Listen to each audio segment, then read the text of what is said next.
Bismillahirrahmanirrahim. Assalamualaikum warahmatullahi wabarakatuh. Alhamdulillah wassalatu wassalamu ala Rasulillah.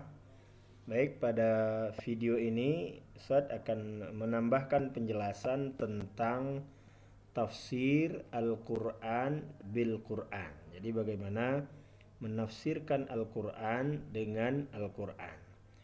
Poin pertama yang harus kita fahami adalah ahammiyatut tafsir Qur'an bil Qur'an. Pentingnya menafsirkan Al-Quran dengan Al-Quran. Kenapa penting menafsirkan Al-Quran dengan Al-Quran? Ada beberapa dasar yang bisa kita jadikan pegangan.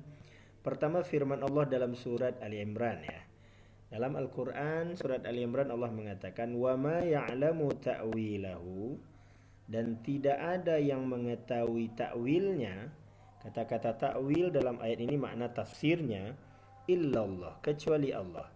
Artinya apa? Tidak ada yang tahu tentang tafsir dari sebuah ayat itu kecuali Allah Subhanahu wa taala. Karena jelas bahwa Al-Qur'an itu adalah kalam Allah, dan yang tentu yang paling tahu tentang apa yang dimaksud oleh kalam beliau adalah beliau sendiri. Nah, makanya penjelasan dari Allah ketika terdapat pada suatu ayat terhadap ayat lain itu sangat penting kita perhatikan. Begitu juga dalam banyak ayat Allah menegaskan bahwa kadzalika yubayyinullahu lin-nasi kadza yubayyinullahu ayatihi lin-nas. Demikianlah Allah menjelaskan ayatnya kepada manusia. Jadi bahwa memang Allah sendiri menjelaskan juga makna satu ayat dengan ayat yang lain. Ada beberapa kali ini wa yubayyinu ayatihi linnas la'allahum yatadhakkarun, dan Allah menjelaskan ayatnya kepada manusia. Jadi dalam beberapa ayat memang Allah menegaskan Allah sendiri yang akan menjelaskannya dari ayat-ayat yang telah beliau sampaikan. Makanya ketika suatu ayat dijelaskan oleh ayat lain, maka itu adalah pegangan utama bagi kita. Mengutip sedikit pendapat Syekh Ibnu Taimiyah, inna asahha at-turuq fi dhalik ay fi tafsiril Quran, bahwa cara yang paling sahih, cara yang paling tepat itu dalam menafsirkan Al-Quran adalah ay yufassiral Quran bil Quran, menafsirkan Al-Quran dengan Al-Quran. Kenapa?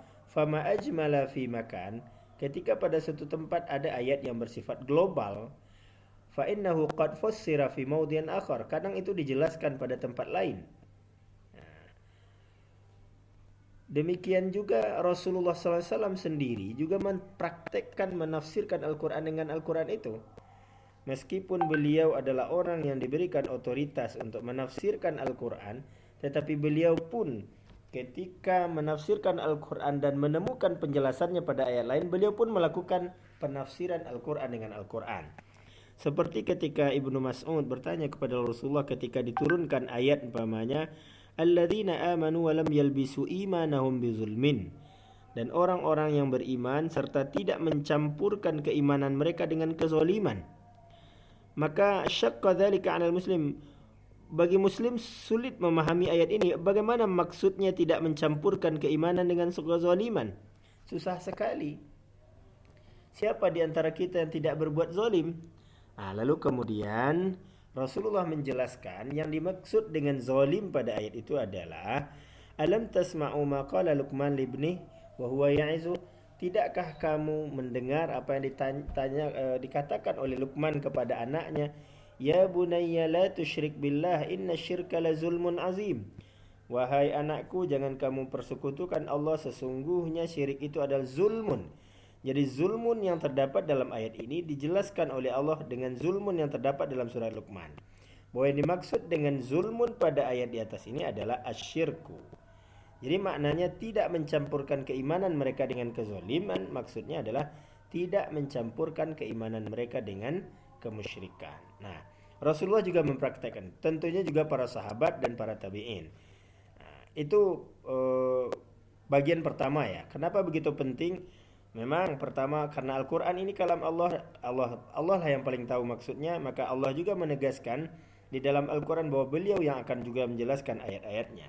Rasulullah SAW meskipun punya otoritas menafsirkan, terkadang beliau juga menafsirkan Al-Quran dengan Al-Quran itu sendiri. termasuk juga para sahabat dan tabi'in. Kemudian bentuk-bentuknya yang juga harus kita fahami, bentuk-bentuk penafsiran Al-Quran dengan Al-Quran itu seperti apa? Pertama, mencakup persoalan mujmal dan mubayyin. Jadi ada yang global, yang umum, lalu kemudian dirinci oleh ayat lain. Itu mujmal dan mubayyin namanya. Ada yang am dan khusus. Jadi pada suatu ayat bersifat umum dan pada ayat menjelaskan yang khusus. Ada bentuknya juga mutlak dan muqayyad. Pada suatu ayat bersifat mutlak lalu kemudian disebutkan muqayyadnya pada ayat lain. Ada juga al-mujiz wal mufassal. Satu ayat bersifat ringkas, to the point, lalu kemudian dirinci juga oleh ayat lain. Ada yang bersifat mubham. Mubham itu yang samar ya. Kemudian al-mudhih dijelaskan oleh ayat lain. Terlihat beberapa contoh umpamanya. Pertama, al-mujmal 'alal mubayyin. Jadi pada satu ayat bersifat mujmal, ringkas, kemudian dirinci oleh ayat lain. Contoh umpamanya yang paling mudah kita ambil di sini. Dalam firman Allah surat Al-Maidah ayat 1 ya. Uhillat ayat 10 ya. Uhillat lakum bahimatul an'am illa ma yutsla 'alaikum. Diharamkan kepadamu hewan kecuali apa yang tidak dibacakan kepadamu. Nah, jadi wahillat lakum bahimatul an'am, dihalalkan kepadamu hewan illa ma yutsla, kecuali yang telah dibacakan kepadamu. Apa maksud yang telah dibacakan kepadamu itu? Kemudian dijelaskan oleh surat Al-Maidah ayat berikutnya. Hurrimat 'alaikumul maitah waddam walahmal khinzir. Diharamkan untukmu bangkai, darah dan daging babi. Berarti itu pada satu ayat disebut secara global, kemudian di dalam ayat lain dirinci. Atau umpamanya di dalam Al-Fatihah disebut Maliki Yaumiddin, hari yang menguasai hari pembalasan. Apa yang dimaksud dengan hari pembalasan? Dijelaskan dalam surat Al-Infitar, wa ma adraka ma yaumuddin. Dijelaskan apa yang dimaksud dengan yaumuddin itu adalah yauma la tamliku nafsun li nafsin syai'a. Pada hari nanti yang seseorang tidak akan bisa membantu lagi orang yang lain sedikit pun. Wal amru yauma idzilillah, dan urusan pada hari itu hanya milik Allah. Jadi Malik Yaumiddin dijelaskan di dalam surat Al-Infitar. Itu namanya tabyinul mujmal ya, menjelaskan yang global. Kemudian juga ada yang hamlul am 'alal khas, atau istilah lainnya takhsisul am, mengkhususkan yang bersifat umum. Ya. Sebagai contoh, pada suatu ayat disebut secara umum lalu kemudian dikhususkan pada ayat lain.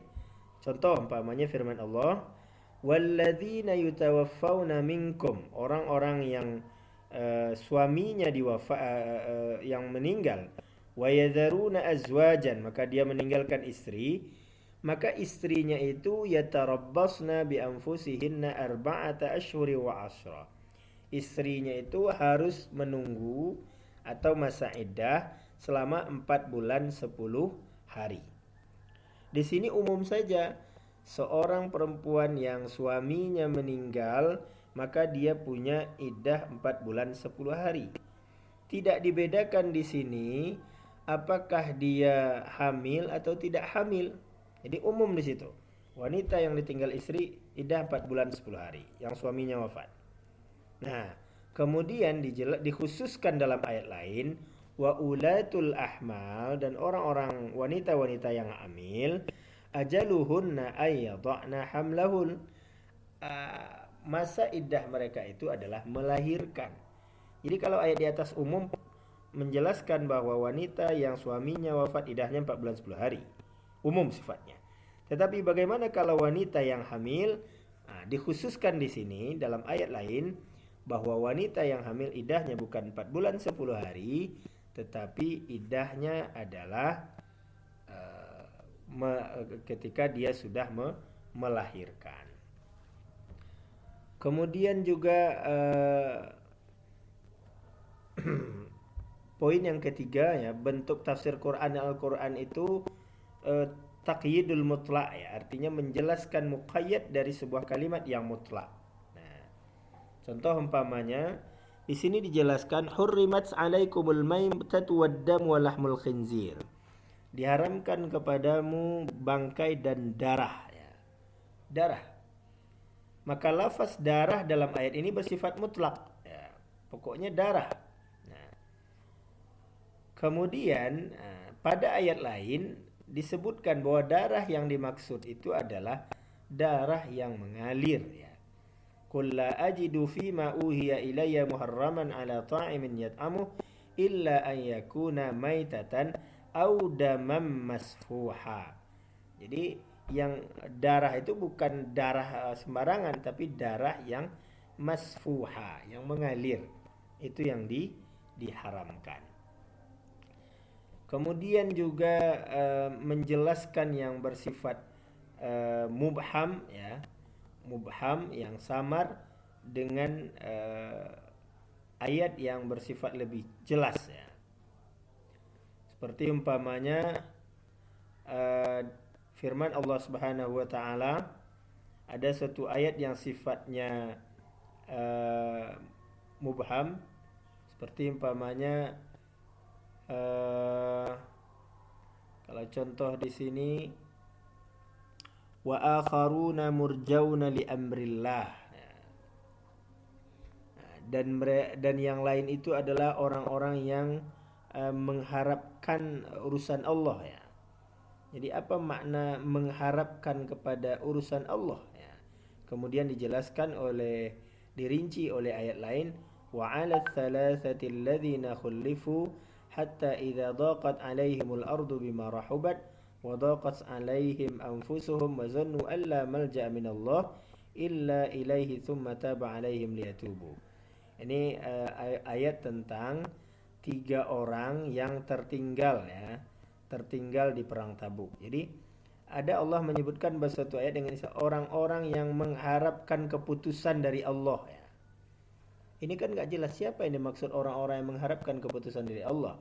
Rupanya dijelaskan dalam ayat lain, dalam surah At-Taubah ayat 116, bahwa yang dimaksud dengan orang-orang yang mengharapkan keputusan Allah itu kan ada 3 orang sahabat ya, yang tertinggal pada perang Tabuk ya.